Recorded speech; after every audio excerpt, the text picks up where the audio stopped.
Let's talk about properties and fields. My name is Evelyn Nomayo. Fields and properties represent information that an object contains. Fields are like variables because they can be read or set directly. Fields should only be private members of classes, so you don't have to expose internal implementation. They can be constants if necessary. Fields are used for data hiding, which is a best practice for object-oriented design. A class or struct may have instant fields or static fields, or both. Generally, you should use fields only for variables that have private or protected accessibilities. Data that your class exposes to client nodes should be provided through methods, properties, and indexes. Here's an example of private field. It's usually the accessor. You can see that the private string base name, So with these private fields, base name set as a private field, no method or property outside of this class can have access to it. On the other hand, a property is a member that provides flexible mechanism to read, write, or compute the value of a private field, or allowing you to change the way data on an object is accessed without breaking its public interface. Properties can be used as if they are public data members, but they are actually special methods called accessors. This enables data to be accessed easily and still helps promote the safety and flexibility of methods. Here's an example of an illustration of a property and field. Here's a class called person. The private field called first name, this is private. So that means it's going to be difficult for any class outside of this class to access it. Now, the only way this first name can be accessed is through this public string called first name. And here's the way it works. You have the get and you have the set. This get basically helps to access this first name here. It returns this first name. And this set here helps to change this first name if it needs to be updated.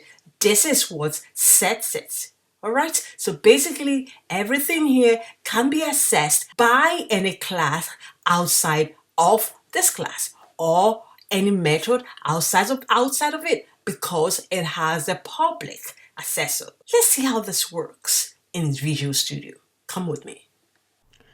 All right, so we are going to be looking at a small experiment. I have created a class called person. So what we want to do is to just add some fields and see how we can generate properties automatically and see how we can hide the private field, just to show you and actually add some meanings to why we need to hide our private fields. Okay, let's get started. So I'm going to add a field called age. Right, so give it a field, private integer called age. To generate a property, instead of me just typing it, there's a way to do that. You just click on it, highlight it, and right click, and choose quick action refactoring. And that will automatically encapsulate the field for us. So it's going to generate a field for us now. So that's it there. Just to make it slightly easy to read, I'll bring this downwards. I bring that downwards as well. Okay, and that's the value. All right, so notice that you got sets and get accessors. This means if you want to read the field age, use the get to return the value of the field. However, if you wish to assign a value to age, the pass-in value will be assigned to age. So I'm just going to put this property comment here. So basically this is the property and that's the field there, just to make it clear. Let's take a practical example. For example, we are looking to admit some girls into a program and the age range should be between 10 and 18. The way to go about it is to set some sort of conditional statement to say that whatever value the user key in, so long as it's not below 10 or above 18, then accept that value. Otherwise, throw an exception. So let's see how that will work. So what we're going to do now, we're going to set, because it's going to be setting the value, we're setting the age, we're passing the value to age. So we're going to go to the set property here. So from here, I will go and add a curly brackets, open and close. Whenever I open a bracket, I'll always ensure I close it so I don't forget. Okay, so I have the curly bracket open there.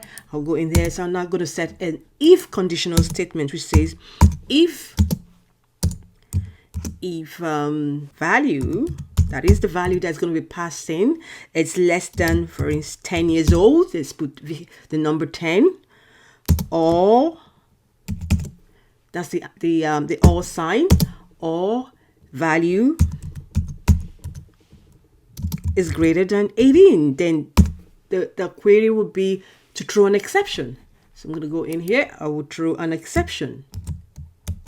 And the exception will be, we're going to create a new exception, and it goes throw new argument. It's an argument method, and we're going to say you are not within the age range to be accepted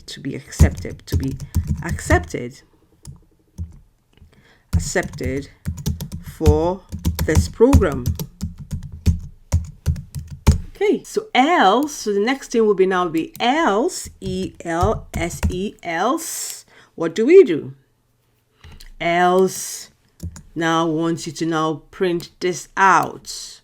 Just gonna do that. The else statement, you do this. Else age equal to that.